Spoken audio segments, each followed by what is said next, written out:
First wave. Darkness has begun in Spain. As Lucia moved through the crowd, the sky suddenly lit up with a crimson glow. A distant explosion, perhaps a nuclear plant or a military base. Whatever it was, this wasn't just a blackout. The darkness had done more than extinguish the lights. The media was silent. The government had collapsed. People were losing their humanity. Lucia realized people weren't just dying from fear anymore, but from hopelessness. And those tall silhouettes moving through the shadows had returned.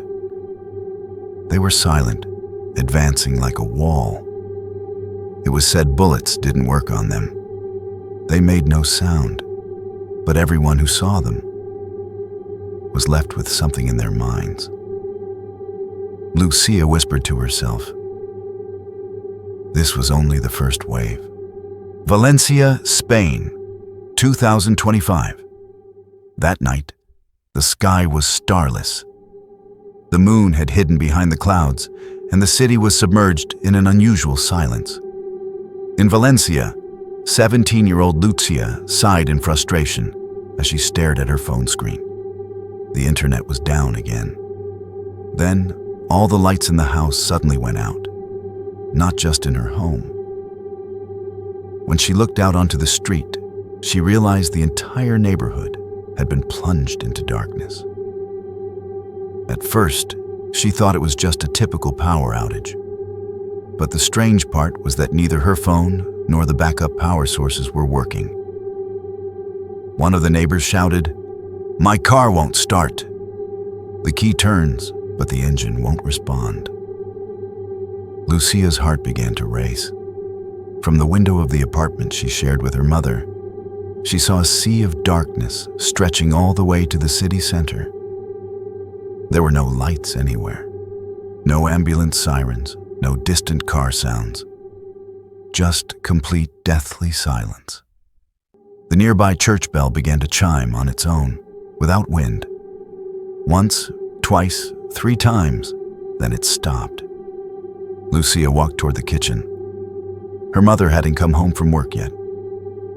She tried turning her phone on again. After the screen dimmed, a message appeared.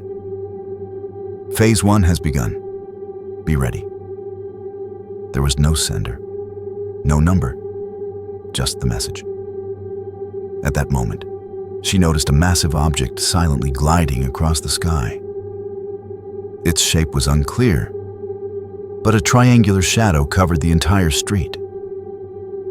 The power outage wasn't just a blackout. This was something else.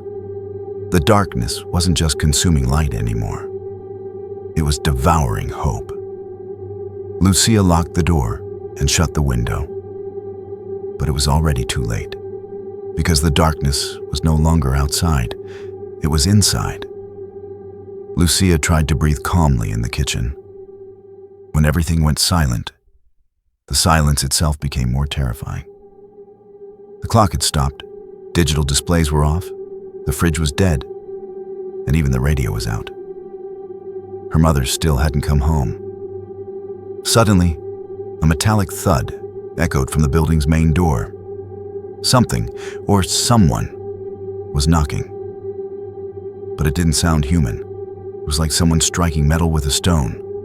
Steady, slow, and rhythmic. Lucia approached the peephole, but saw nothing in the darkness. Then it hit her.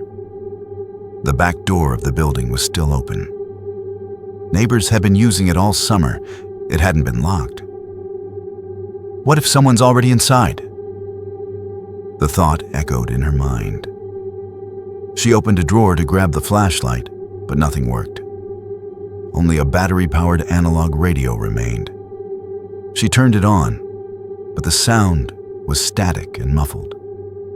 Something like a whisper could be heard.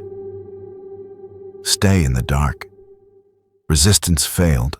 They don't look like us, but avoid the shadows. The radio suddenly went dead. Then came a tapping at the kitchen window. Slowly, she pulled the curtain aside. No one was there, just an empty street and a broken bicycle.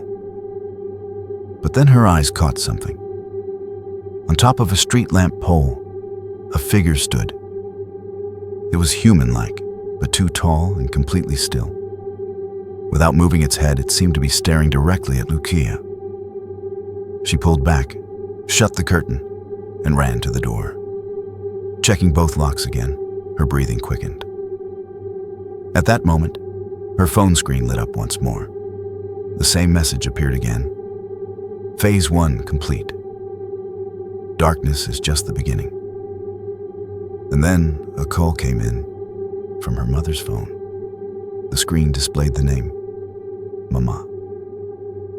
But a strange feeling washed over Lucia, because her mother's phone was in her purse on the kitchen table. Her knees trembled as she stared at the screen with her mother's name glowing. There was no ringtone, no sound, just the name flashing. A cold chill ran through her.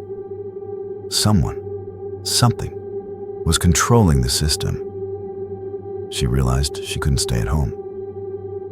She packed a few clothes, some food, and a knife in her bag. She opened the window and decided to climb down the fire escape. As she stepped into the street, the city had already changed. Valencia had become a ghost town. Markets had been looted, some buildings burned, ATMs destroyed.